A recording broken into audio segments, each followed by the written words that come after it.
What's going on, y'all? This is Backwoods. How y'all doing? Just trying to use this little stand here that I've got. I don't know how well this is going to work because I don't really have a place to attach it, so I've kind of got it set up here. I wanted to talk about a few things with the train wreck in East Palestine, whatever, Ohio. So I will try and put the link down below as soon as I get a chance.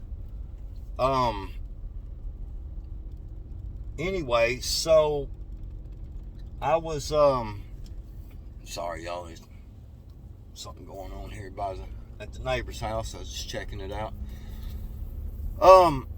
So I've been kind of looking around into stuff and yada yada and everything. I've been talking to just Josh about some stuff, and I don't know.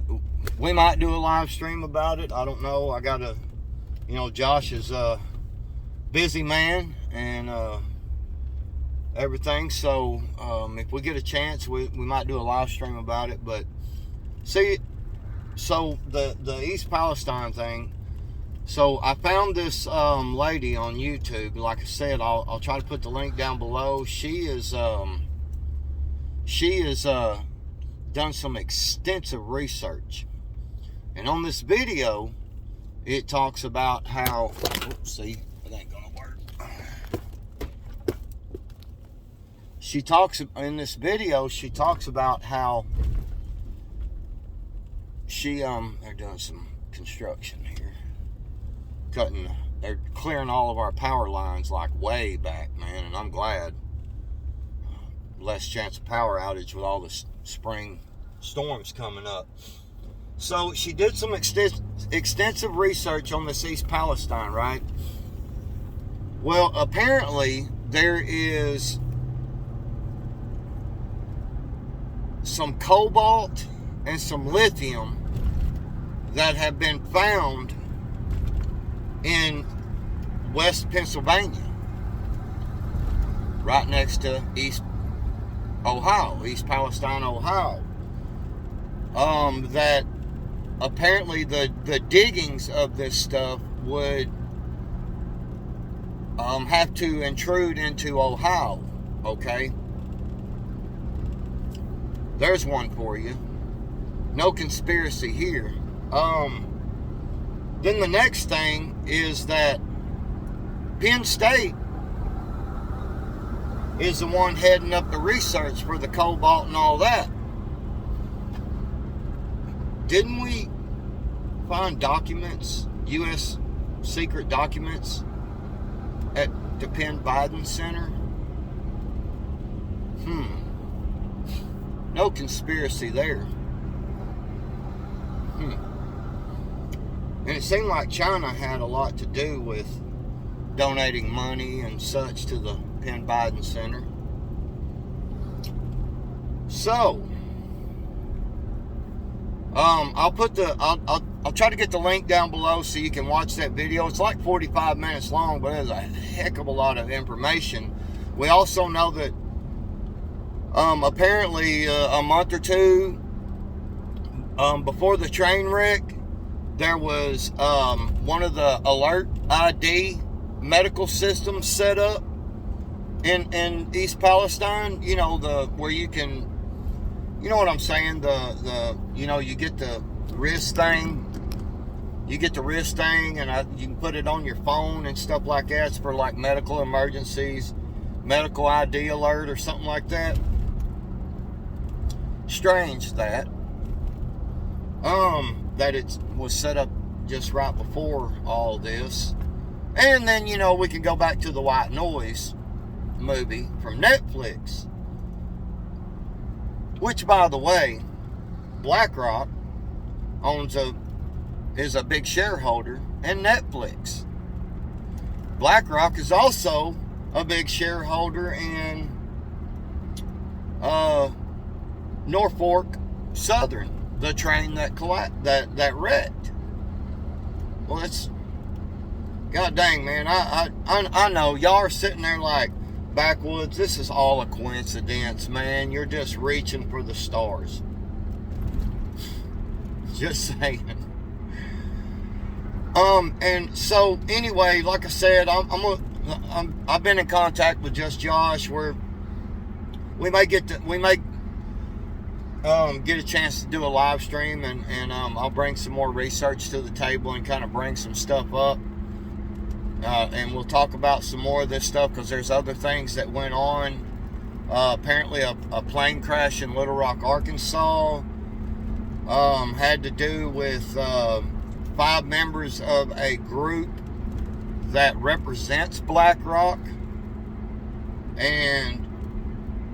or they were going to the East Palestine. I think they represented Black Rock, and it was a plane crash right after takeoff in Little Rock yesterday, and it killed all 5 people. They were going to East Palestine, Ohio. Got to be a coincidence, right? Got to be. Anyway, so the one other thing I wanted to talk about real quick, y'all, is with all these train wrecks and all this stuff, these plants igniting and blowing up and freaking, all these disasters. What I would like to express today to everybody: research your area, research where you live, find out if there is any hazardous material plants, any train tracks near you that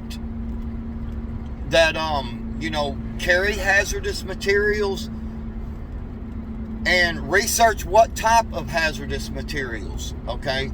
Because there are some of these chemicals and such that, like, if you introduce water, it's like way more super dangerous. If you certain things that you do for certain chemicals has an adverse reaction, or a bad reaction, so research where you live, find out if there's any of these chemical plants, if there's any train rails that come through near you that carry these hazardous materials. Find out what happens to these chemicals upon burning, upon whatever it is that may happen, release into the air, so forth, and prep accordingly. You should have gas masks, things like that. But do your research and find out if maybe you have a chemical plant near you and you're downwind from it, because that's important. The way the wind blows, because if you got one that's, say, northwest of you, and the winds are blowing southeast, and that chemical plant goes up, and you're in trouble. So make sure that you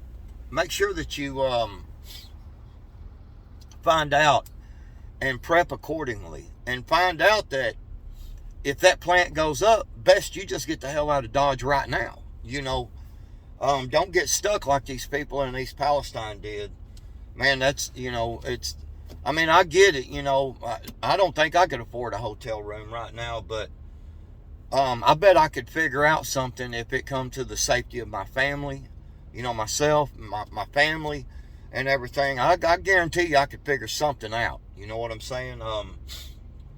I would get my family out. I'm doing research. Last night a little bit, and this evening I'm gonna do a bunch of research on, where any chemical plants may be around me and everything. So I suggest that y'all do that. Find out if you need, so you'll know how to treat the situation should that happen around you. And that's all I got. I'm trying to keep this video under 10 minutes, and I'm right at it. Guys, just prepare your mind. That's what I keep talking about, preparing your mind, man. When you You know, when you prepare your mind, things will fall into place. You know, and it allows you to own the day that comes before you when you have a properly prepared mind. And this, to me, is one of them top of the list prepper items would be to figure out where the chemical plants and things like that. Have you got a nuclear facility near you? Any of these kind of things. Find out what's in your area, especially upwind from you. You know what I'm saying? And don't forget, you know, that, you know, our winds may blow one certain way, but during a certain time of year they blow it up, you know, a different way. So take that into consideration and do your due diligence, man, to figure out what is around you and what could harm you should something go wrong. And even in a shift situation, maybe them plants won't be maintained the way that they should be, and then they could become a danger. You know what I'm saying? So, you know, lights out, things like that, you know, just there's no telling. So find this stuff out, guys. Thank y'all for watching. Like I said, I'll try to put this video, the video link to that one video I watched. Lots of great information in there. It's about 45 minutes long, man, but it's well worth listening to. And anyway, that's all I got. Backwoods out.